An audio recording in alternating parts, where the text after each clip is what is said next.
জয় যিশু। প্রথম পাঠ প্রবক্তা দানিয়েলের গ্রন্থ, 3 অধ্যায়, 14 থেকে 21 পদ, 23 থেকে 24 পদ, 26 পদ ও 28 পদ। প্রভু তার স্বর্গদূতকে পাঠিয়ে তার সেবকদের রক্ষা করলেন। বাবিলনে নির্বাসিত ইহুদিদের মধ্যে সাদ্রাক, মেশাক ও আবেদনেগো নামে 3 জন যুবক রাজার মূর্তি পূজা করতে অস্বীকার করেছিল। রাজা নেবুকাদনেজার তাদের বললেন, সাদ্রাক, মেশাক ও আবেদনেগো, তোমরা নাকি আমার দেবতাদের সেবা করো না? আর আমি যে সোনার মূর্তি স্থাপন করেছি, তোমরা নাকি তার সামনে প্রণত হও না? কথাটা কি সত্যি? এবার যখন তোমরা বিষান, বাঁশি, সেতার, চৌতারা, সামদন্তি, থলি, সানাই আর অন্য যত বাজনা বেজে উঠতে শুনবে, তোমরা কি তখনই মাটিতে লুটিয়ে পড়ে আমার তৈরি করানো ওই সোনার মূর্তির সামনে প্রণত হতে রাজি আছো? যদি প্রণত না হও, তাহলে কিন্তু সঙ্গে সঙ্গেই তোমাদের একটা জ্বলন্ত আগুনের চুল্লির মধ্যে ফেলে দেওয়া হবে। তখন কোন দেবতাই বা আমার হাত থেকে তোমাদের উদ্ধার করতে পারবে? উত্তরে সাদ্রাক, মেশাক ও আবেদনেগো রাজা নেবুকাদনেজারকে বললেন, আপনার এই কথার উত্তর দেওয়া নিষ্প্রয়োজন।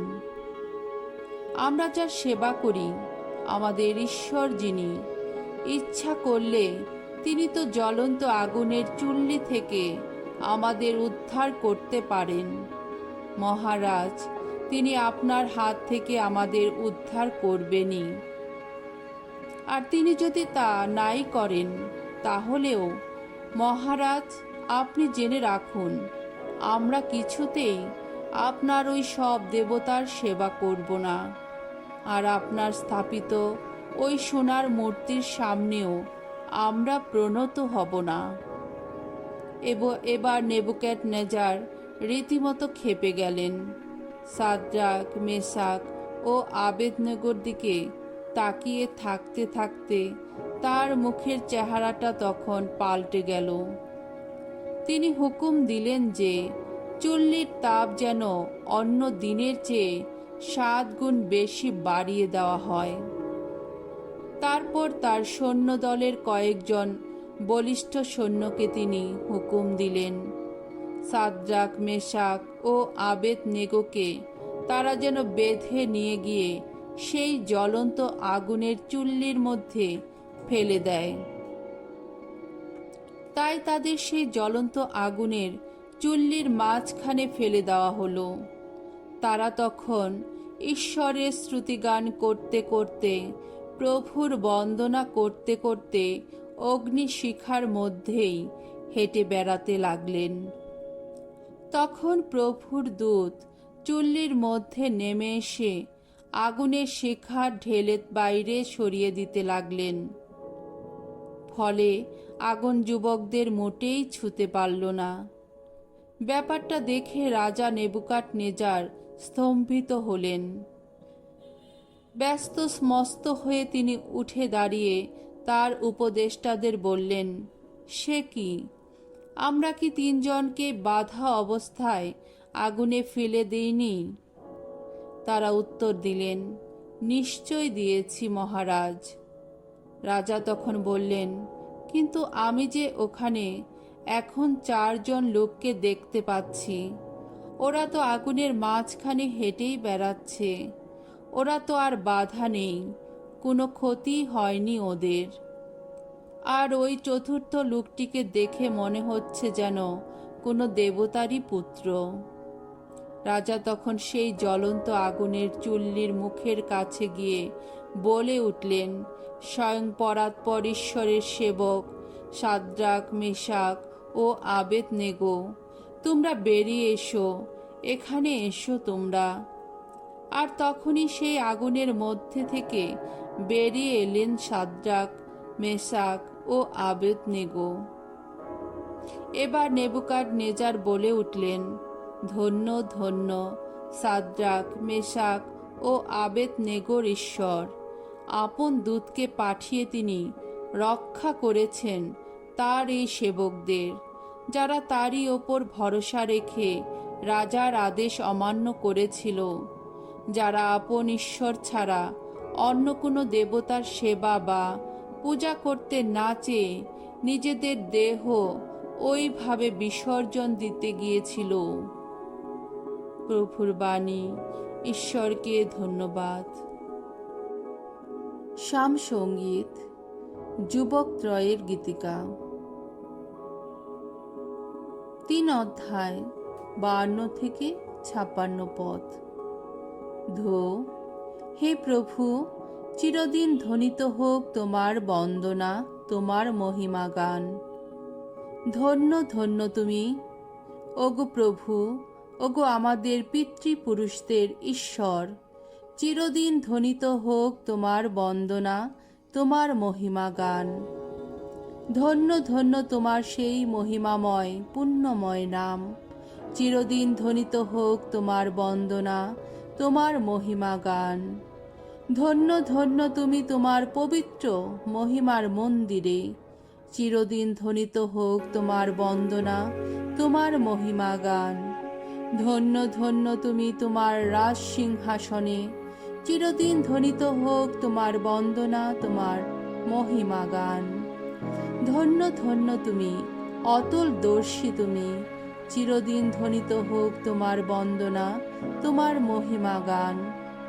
ধন্য ধন্য তুমি, খেরুব মূর্তি দুটির ওপর অধিষ্ঠিত তুমি, চিরদিন ধ্বনিত হোক তোমার বন্দনা, তোমার মহিমা গান। ধন্য ধন্য তুমি, আকাশ মণ্ডলে, চিরদিন ধ্বনিত হোক তোমার বন্দনা, তোমার মহিমা গান। বাণী বন্দনা। হে খ্রিস্ট, হে করুণা ঘন, নমঃ নমঃ। সৎ পূর্ণ হৃদয়ে যারা সঞ্চিত রাখে প্রভুর বাণী, আপন নিষ্ঠায় যারা ফলায় ফসল, ধন্য তারা, ধন্য। মঙ্গল সমাচার। যোহন রচিত মঙ্গল সমাচার, 8 অধ্যায় 31 থেকে 42 পদ। স্বয়ং পুত্রই যাদের স্বাধীন করে দেয়, তারা সত্যি স্বাধীন হয়ে ওঠে। সেদিন যিশুর উপদেশ শুনে যে সমস্ত ইহুদি তাকে বিশ্বাস করেছিল, যিশু তাদের বললেন, তোমরা যদি আমার বাণী পালনে নিষ্ঠাবান থাকো, তাহলেই তো তোমরা আমার যথার্থ শিষ্য, তাহলেই তো সত্যকে তোমরা জানতে পারবে, আর সত্য তখন তোমাদের স্বাধীন করে দেবে। ইহুদি ধর্ম নেতারা তখন বলে উঠলেন, আমরা ইহুদিরা আব্রাহামের বংশের লোক, আমরা কারো দাসত্ব করিনি কখনো। তাহলে আপনি কি করে বলছেন যে তোমরা স্বাধীন হয়ে উঠবে? উত্তরে যিশু বললেন, আমি আপনাদের সত্যি সত্যি বলছি, যারা পাপ করে তারা সবাই পাপের কৃতদাস। এখন কৃতদাস তো স্থায়ীভাবে ঘরে থাকে না, পুত্র কিন্তু স্থায়ীভাবেই থাকে। তাই স্বয়ং পুত্রই যদি আপনাদের স্বাধীন করে দেয়, আপনারা সত্যি স্বাধীন হয়ে উঠবেন। আপনারা যে আব্রাহামের বংশের লোক সে কথা আমি ভালোভাবেই জানি, কিন্তু তবুও আপনারা আমাকে মেরে ফেলতে চাইছেন, কারণ আমার বাণী আপনাদের অন্তরে যেতেই পারছে না। পিতার কাছে আমি যা কিছু দেখেছি আমি তাই বলে থাকি, আর আপনারা তো তাই করে থাকেন, যা আপনাদেরই পিতার কাছে আপনারা শিখেছেন। উত্তরে তারা বললেন, আব্রাহামই তো আমাদের পিতা। যিশু তাদের বললেন, আপনারা যদি সত্যি আব্রাহামের সন্তান হতেন, তাহলে আব্রাহাম যা করেছেন আপনারাও নিশ্চয়ই তাই করতেন। অথচ আপনারা এখন আমাকে কিনা মেরে ফেলতেই চাইছেন। হ্যাঁ, এই আমারই, যে আমি স্বয়ং ঈশ্বরের কাছ থেকে শোনা সত্যকে আপনাদের জানিয়েছি। কই, অমন কাজ আব্রাহাম তো করেননি। না, আপনারা যা করছেন তা আপনাদের পিতারই কাজ। তারা প্রতিবাদ করে উঠলেন, আমরা কারো জারজ সন্তান নই, আমাদের একজন মাত্র পিতা আছেন, আর তিনি হচ্ছেন স্বয়ং ঈশ্বর। যিশু তাদের বললেন, ঈশ্বর যদি সত্যি আপনাদের পিতা হতেন তাহলে আমাকে আপনারা ভালোবাসতেন, কারণ আমি যে ঈশ্বরের কাছ থেকে এখানে এসেছি।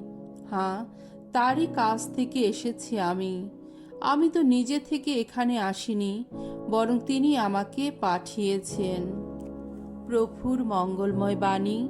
খ্রিস্ট প্রভু তোমার প্রশংসা হোক।